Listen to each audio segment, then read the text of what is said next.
माझं नाव रिधान जाधव आहे। मी आज एक कविता बोलणार आहे। ती कविताचं नाव प्रश्न आहे।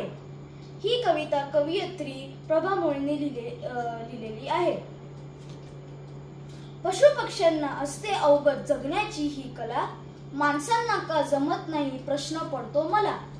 चिमणी कधी म्हणत नाही हा मोरासारखा पिसारा, गाय काळजी करत नाही मिळेल का मला चारा। कोकिळ कधी म्हणत नाही काळा का माझा रंग, तो तर आनंदाने असतो गाण्यात दंग।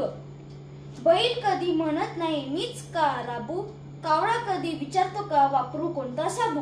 ससा कधी म्हणत नाही मीच का भित्रा, वाघोबाच्या शूर्पणा मागत नाही कुत्रा।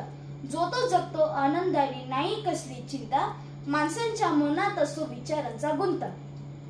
या कवितेमधून आपण हे शिकतो की माणसांच्या मनात सतत विचारांचा गुंता असतो, म्हणून माणसं आनंदाने जगू शकत नाही।